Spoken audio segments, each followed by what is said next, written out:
7, 6, 11, 5, 9 and 20 miles today, 4, 11, 17, 32 the day before. Boot, boot, boot, boot, moving up and down again.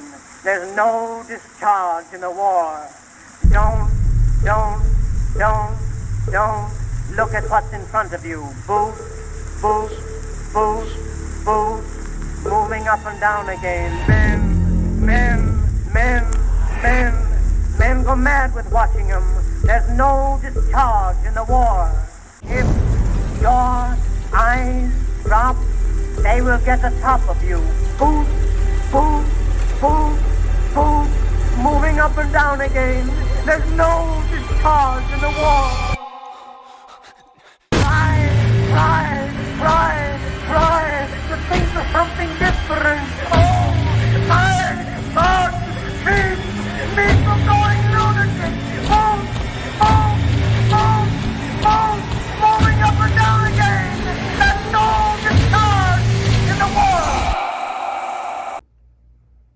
Hey guys, welcome back to the channel. So today I just kind of wanted to go over a few things that you could carry on you, with everything that's been happening over the last week with all the protests that are turning into riots or just civil unrest in general. Some of the things that you could carry on you that could make it easier getting home if you are stuck in a situation, coming home from work, school, or whatever you're doing throughout the day, and you end up traveling through an area with the protests, and then maybe it turns into a bigger event. People start rioting, just blocking traffic in general. Things that you can have on you to help keep you safe and maybe keep some other people around you safe as well, right? While traveling, trying to get home. This is not intended to be like long-term survival of evading and doing all these different things. While evading is important, you're not out there looking for trouble. This isn't you trying to survive in the woods, trying to survive in an urban setting, right? This is getting from point A to point B, right? Whether point A is you're at work and you're just trying to get home after a long day and there's these things happening around you, or you're at a friend's house or whatever the case may be, right? So right here, this is very, very simple. I have a few added things, stuff you can keep in your car, but this is all intended to be kept in a very small bag. Something as simple as one of these drawstring bags would suffice, right? So you could just stuff everything right in the middle, you cinch it down, you got it on. It's not gonna draw a lot of attention, right? This is just a small Adidas bag, front pouch, some side ones for water bottles, whatnot, right? That I'm not gonna discuss because that's all gonna be personal preference. Everyone's heard the term gray man, right? Now, there's pros and cons with all of that, right? Of course, you don't wanna be running around the town with a military style loadout. You have something like this on, right? Got the backer panel, all that. That's definitely going to draw unnecessary and undue attention to you, especially with the deployment of National Guards, possible Marines, whatever the case is that's going on in LA right now. I'm not trying to stay super up to date with it, but I am aware of the situation. So you want to do something that's going to blend in more or less with the local populace, maybe what the protesters are wearing. I'm not saying go out there and wear Trump flags or Biden flags or have whatever the case is, but just normal plain clothes, right? And this is all stuff that's going to fit. So something just, starting right off the bat is going to be some sort of medical. Obviously, this is a tactical style pouch. You can clip it onto your belt. I just throw this inside of the backpack. It's quick, easy. I can grab it, pull it out. Right up front, small clip, tourniquet. Super basic, but you have a tourniquet on you. This front pouch is more or less going to be for your ouchies and boo-boos. There's some waterproof tape in here, so you can put it on some bandages. Got a marker, band-aids. Here are the butterfly stitches, right? So if you have something a little deeper, but it doesn't require a lot of attention, these butterfly bandages are awesome. And then a cheap Mylar emergency blanket, because you never know, right? If it's out there, it's raining, it's cold, you have extra layer of thermal protection you can put on. And then the back pouch is going to be a little more serious stuff. You have a set of shears. These are very quick tourniquets, right? This is something you can rip on very quickly if you just need to get those butterfly bandages on there and you don't need to put a full tourniquet on. That is something nice to have in there. Some combat gauze, and then these are just other gauze pouches. The reason why I have that waterproof tape in there is so you can help keep these on there. These are the 3x4s, so nothing too big, but I keep 4 of them in here because you never know, right? This is very minimal. This is not designed to save someone's, you're not treating gunshot wound victims and everything like that, but maybe someone gets hit in the head with a brick, right? You're able to kind of triage some of that, or maybe it's you get hit. And then this is a bigger medical pouch. I'll go over that towards the end. That is something I would keep in my vehicle. That is actually my range bag, so that has way higher level trauma kit. So this right here, this is just a cheap $20 Columbia raincoat, right? It's small, it folds up, you can roll it up into itself and it stays together. Has a hood on there, but you never know with weather. This is also, maybe just concealing yourself a little bit. This is light enough you can throw on a warm day and you're not going to be overly exhausted from the heat exposure or anything like that. So it is nice to have. I try to always keep this on me because here in North Carolina it rains whenever it wants to, so you never know. And then this, right? A lot of people, you can run bandanas. You can just use a little face respirator. Like I believe the N95 is a great mask. You can throw on just to help with like some of the dust, smoke, and other particles that are in the air. You never know what you're breathing in. But this is a schmog. This is great because you can throw it around your whole head, kind of get some full face protection, and conceal yourself a little bit. If maybe you feel like you're being targeted, you're able to wrap it up a little bit more. These are not good, I'll tell you that. But if you just need quick energy, like I said, this is just to get you home. And if it's an extended period of time and you can't stop for food, it is nice to have just something in your stomach, right? These are high dense calorie bars, and it's going to be enough to get some food in your stomach. These are just some facial tissues. I always have them in there. They're light. They take up virtually no space. So I always kind of keep something like that on me just in case. Duct tape. Duct tape's always great if you need to repair something. If your window's shattered on your vehicle, you can tape up your window, at least try and hold it together. Or if it collapsed down, you can pull it back up, stuff like that. Some note-taking gear. You never know. If you are more of a prepared citizen and you have plans with your families, friends, everything like that, maybe you guys have pre-designated areas around town or locations where you can leave notes if, maybe the cellular infrastructure isn't working out, your phone's dead.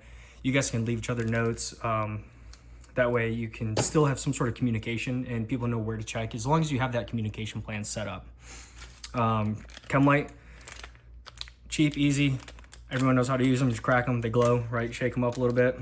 That would be good for like marking certain areas. Say you got a hold of law enforcement and then your phone dies, but you let them know, hey, I'm going to mark my location with this green chem light, and you can either swirl it around. There's a lanyard inside of here, so you can swirl them around. You can keep it around your neck, tie it on your waist, something to where someone can easily find you. This is going to be kind of like, an emergency situation. You need to crack this thing open so someone can find you. Here, just got some zip ties, same thing. If for some reason it's an extended period and you're stuck out there overnight and you got to set up some sort of shelter, you can use that Mylar blanket, throw it up, use some zip ties. Here's a roll of paracord. This is, I believe, 50 feet. Yep, 50 feet of paracord. And make a makeshift shelter for the night. Keep you kind of dry and a little bit warmer, depending on the weather. Now, this isn't necessary. It is a torch lighter. I try to keep one of these just because they're a little more resistant to the wind, stronger. They burn a lot faster. This is just a Leatherman multi-tool. This is the Surge series. A lot of people have seen multi-tools.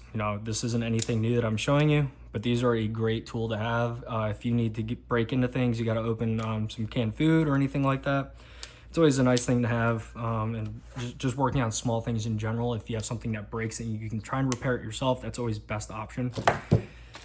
Kind of going along with that when I'm talking about canned food, if you guys want, if you guys are keeping something in your vehicle, maybe some canned goods, I always carry around one of these small U.S. Army, I believe they're the P20 can openers. They just fold down, that little flap comes down, punch it into the can, and you can break it open. It does take a little bit of work, but it does work. This is just a spare knife that I keep on me. It is sharp. It's not designed for stabbing, puncturing, or anything like that. It's more or less just for cutting. This is something I'd use for the paracord. Another option, if it's going to be a 24 to 48 hour event where you're stuck somewhere and you need to start a fire because it is so cold, Ferro rods are always great to have. This one does have an emergency whistle on it as well. So, you know, last ditch effort, if emergency services are trying to find you and recover you, this is a great option to let them know that you have and you can blow that whistle. Some of the overlooked stuff is going to be the personal protection items, I feel like. A lot of people talk about all this tactical gear, stuff to get you home, how to fight and all these things. But you have to protect yourself, right? So you have the mask or you have a bandana you can throw over your face, but something to protect your eyes from debris, whether it's just cheap, clear safety glasses, or maybe you have some sunglasses or anything like that. These are ESS glasses from the military. They are good, but you know, they are very military, right? You look at them, you're like, okay, maybe that guy's a police officer or something, and that could target you, right? So something to keep in mind. And then another big one is hearing protection. These are small walkers. These fit right into your ear. They're the small earbuds. They are electronic, so you can still hear everything going on around you, and it cuts out that noise whenever there's something over a certain decibel. I don't know off the top of my head. I use them at the range. They are great. Now, these are kind of extras, right? So starting with this one, obviously I am not going to wear this wristband out in town in a civil unrest situation. This screams I'm in the military, or I have military affiliation or some sort of training. This is my Garmin. It's Fortrex 401, and this is great because I have local maps on there downloaded. There are grid points. You can upload different things, kind of get you home with, you know, using technology instead of just the traditional fold out paper maps. Those are also great to have. You can find them at local visitor centers. 99% of the time they are free. So it's always best if you work in a certain area but you live far away, maybe stop at 2 different cities if they have visitor centers just to see what they have available for you to take. Another thing, water source, right? I always carry this on me. I always go to the gym and whatnot, but also keeping an Nalgene bottle on you, something you can fill up quick, has a large mouth for filling so you're not spending too much time. This one's not as great just because of the lid, right? That may just pop open inside your bag. Now, something that a lot of people touch on is going to be firearms, right? So we'll get into that and see which option, you know, may be best for you. All right, so talking firearms. Obviously these are all pistols. I don't have any small SBRs. I don't have any ARs out here with pistol braces or anything like that, because you want something that's going to be concealable and that you are going to use in an emergency situation. You're not out there fighting battles. You're not out there trying to, you know, stop people from committing crimes. You are just simply trying to make it home. And sometimes there's people that are going to stand in your way from making that happen. This is generally my carry pistol right here. This is a Canik TP9 SE Elite. It does have a Holosun red dot. It's very small, as you can see, without the picky extender on there for the magazine. My hand is too big for this, and I'm not a very large guy. But that is generally my carry pistol. Now, with carrying a backpack, you can get away with larger frame guns unless you're a bigger person. This is my Canik. This is the Mete series, the SFT, and I have the Wasatch Arms compensator. I did a video on that if you guys wanted to check it out. But this is a large handgun, right? That's 2 of my hands right there. It does hold a lot more ammo. I am a lot more accurate with it, but that is going to stand out. You can fit it in your backpack, and that's, you know, depending on your setup, quick draw, everything like that, you know, it's gonna be a very reliable gun. It's gonna be accurate. It's gonna get the job done. This is a Glock 19 with a polymer 80 frame on there. This is one I just slapped together, so it's nothing too fancy. It has suppressor sights on there and a slide cut for RMR footprint. I just don't have a dot on there yet. It is a good gun, small enough. It's I would say compact, not subcompact like the TP9 over here. So another great option, maybe without the mash driver compensator on there. This is a great carry pistol as well. And then something for more backpack style, truck gun-esque, right? Everyone's kind of got their own thing. The Fluctuator is a huge thing. And this is Recover Tactical. This is a very old one. It's their 2020 series, I believe. But this is a brace on here. It just clips right here, fold it out. Now it can be a lot more accurate. I do have a very cheap Bushnell red dot on here just because I don't use this gun very often. It was kind of like a cool thing, so I'm slowly trying to get it back into upgrading it and making it a little more reliable. This is a Glock 22. It's a 40 cal not great, but honestly, shooting with this on here, it's a lot of fun. In an emergency situation, you have somewhat of a larger caliber. I know a lot of people talk down on the 40. The police, you know, they used it for years and years and years. The FBI used it for years and years and years. And yes, they switched. They went to multiple different calibers. And, you know, there's a lot of science behind it. I'm not a scientist. I'm not a researcher. I don't do any of that stuff. I like it. It's an old cheap gun that I got, and it works. But with this, you kind of get a little more versatility. This front angled foregrip can hold an extra magazine right here. So pull out, reload, super fast. You have rails on both sides. This one has a sight mark light laser combo, which is, it's pretty good. I have the pressure pad over on this side. That's just the normal flashlight mode. And that just gives you a little more versatility when it comes to lights and lights on your firearms. So another option would be this O light. So this is the Valkyrie PL2. It is a quick attach, detach. You can slap it on any of these pistols, or you can just carry it in your pocket and run it as like a normal handheld flashlight. You click, it's a very bright light. Double click, you get strobe. So it could be a very good self-defense feature if someone's coming at you and you know, a less lethal, non-lethal way of stopping someone from aggressing. Maybe hit them with the strobe before you pull out any sort of firearms, right? And by just holding this in your hand, they can see you do not have a firearm. It's very quick, it's a deterrent, everything like that. So this is another good thing to just keep in your bag, because if it is nighttime and there's a lot of commotion, you just slap it on your pistol. It's very quick. Pop that latch. Now it's on the gun. Double. Easy day. So kind of getting into this last thing. I know this video is getting a little long. This is going to be a more serious trauma bag. I'm going to do a very quick open. I'm not going to tear it apart and show everything. But right off the bat, you got tourniquet, trauma shears, needle deers.